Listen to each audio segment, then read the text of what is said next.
And we're back with more of Batman, where in the last episode we took care of business in the chemical access plant. So now we're in the sewers, and right away the game starts getting a lot tougher, especially with these guys jumping around. And really the best way to deal with them is to just wait for them to jump over you. And then just hit them with batarangs accordingly. Okay, well that worked out.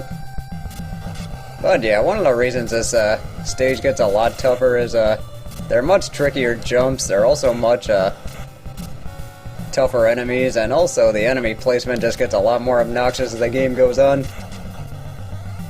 But at least the good news is there are a few places where you can power up. And then also you can take advantage of stuff like this. Like not triggering their jumping animation yet. And then just taking care of business that way.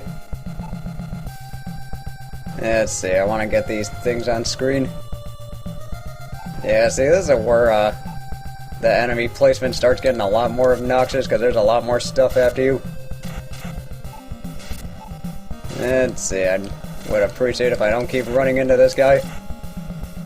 Okay, well that didn't go very well, but at least they give you a place to farm. Yeah, right here.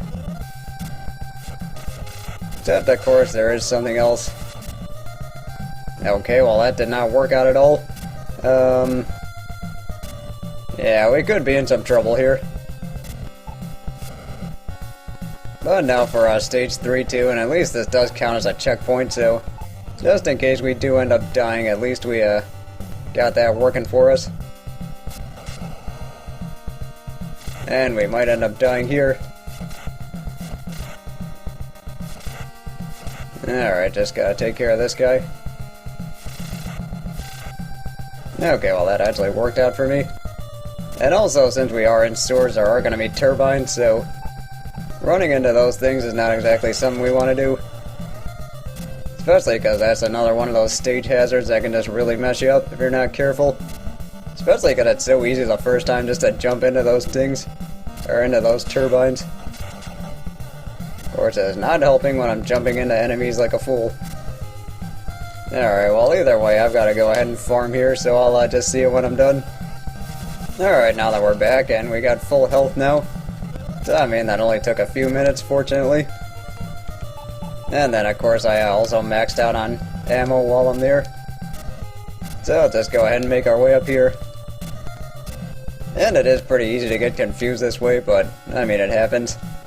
Especially because this section's pretty nasty. So, what we gotta do is, just carefully use our batarangs.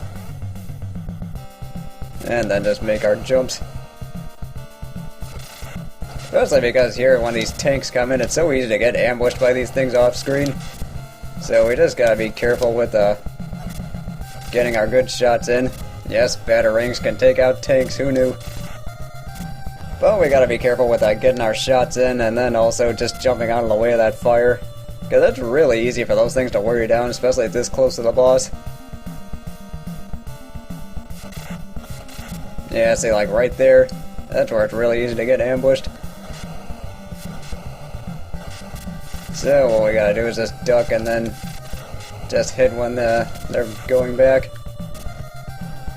Alright, well that actually worked out pretty well. So let's see, what we do need to do for the rest of this stage is just deal with a lot of these tricky enemies, and then also, especially when some of these guys are on narrow platforms. Let's see, how's this gonna go? Yeah, I think what I was gonna do is just trigger him and then just go. And then, since there are more turbines, we have to be a lot more careful with jumping. Or with wall jumping. Although I do have to wonder if Super Meat Boy got the idea from this, but then again, we'll just have to wait and see for that one.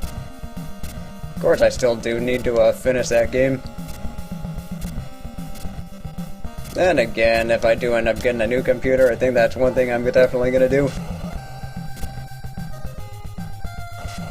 Okay, well now that we're in the right position to deal with this tank, so let's just go ahead and deal with him. And right up to the boss. So what we gotta do is we gotta use the walls here.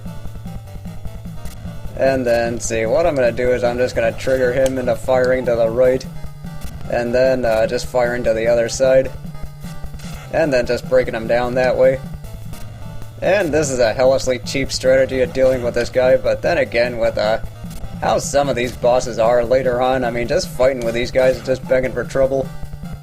Of course, we are going to have to do that when we get to the end, but we'll get to that one.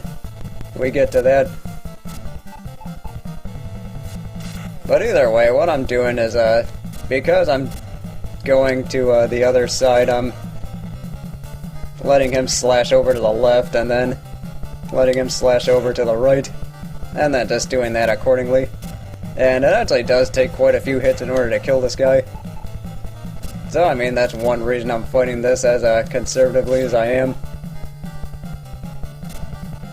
And I mean, yeah, I mean, with this strategy, I mean, it takes a long time, but it is just a lot safer.